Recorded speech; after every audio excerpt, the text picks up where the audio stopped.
Assalamualaikum warahmatullahi wabarakatuh. Saya Muhammad Ali Fajar dari NIM 3122032 akan menjelaskan tentang materi otomatisasi perkantoran dan virtual office.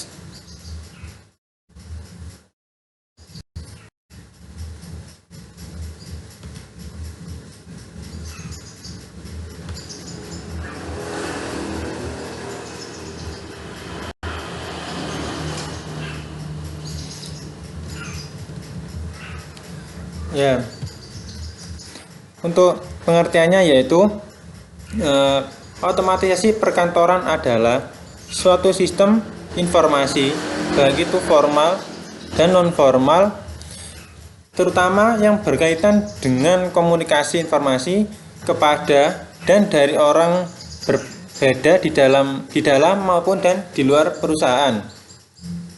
Dengan kata lain, otomatisasi perkantoran merupakan sebuah rencana untuk menggabungkan teknologi tinggi melalui perbaikan proses pelaksanaan pekerjaan. Yang kedua yaitu virtual office. Virtual office adalah tempat bekerja sebagai ganti dari tempat offline, yang artinya ruang kerja yang berlokasi di internet, di mana para anggota tim dapat saling berhubungan menggunakan lingkungan kerja digital tanpa harus memiliki lokasi. Lokasi yang dimaksud itu lokasi fisik ya. Yang kedua yaitu tujuan. Tujuan dari adanya otomatisasi perkantoran dan virtual office ini adalah yang pertama, menggabungkan penerapan teknologi dengan pemanfaatan sumber daya manusia dalam pekerjaan lingkungan. Yang dimaksudkan itu tujuannya itu agar ibaratnya itu saling berkolaborasi antara manusia dengan teknologinya itu. Yang kedua yaitu mewujudkan pengurangan penggunaan lingkungan secara fisik. Jadi tidak semua pekerjaan itu dilakukan di lingkungan fisik ya. Sebagai gantinya itu bisa menggunakan internet tadi. Yang ketiga, memperbarui pelaksanaan pekerjaan agar lebih efektif dan efisien. Jadi pekerjaan yang tidak dikerjakan secara fisik tadi bisa dilakukan dengan menggunakan teknologi tadi. Misal adanya rapat bisa dilakukan secara online melalui Zoom atau Google Meet. Nah, selanjutnya yaitu manfaat yang otomatisasi perkantoran yaitu informasi bagi kelancaran kantor lebih mudah.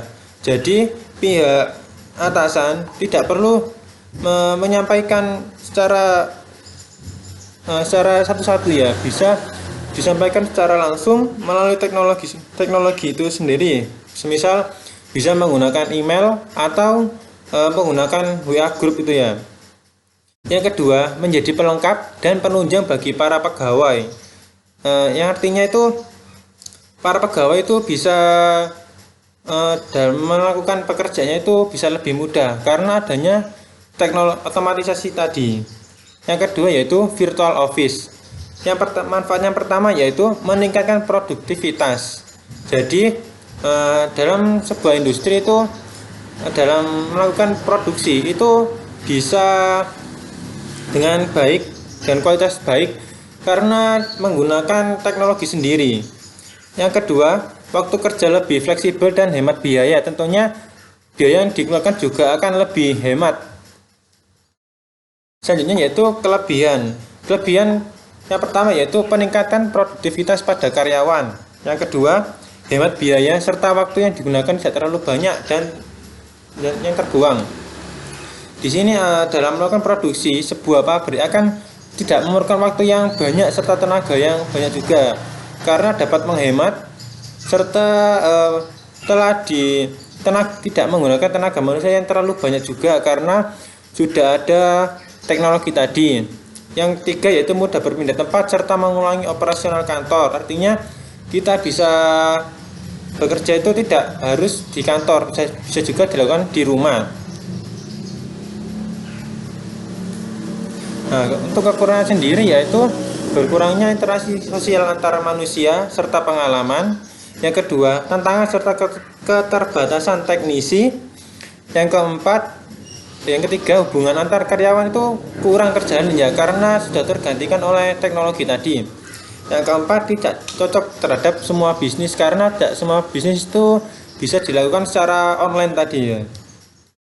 Untuk kesimpulannya sendiri yaitu otomatisasi perkantoran adalah sistem informasi formal dan non formalnya berkaitan dengan informasi, sedangkan virtual office adalah tempat di mana para pelaku pekerjaan bisa menjalankan pekerjaannya tanpa menggunakan waktu yang terbatas tadi ya. Untuk sekian dari saya. Assalamualaikum warahmatullahi wabarakatuh.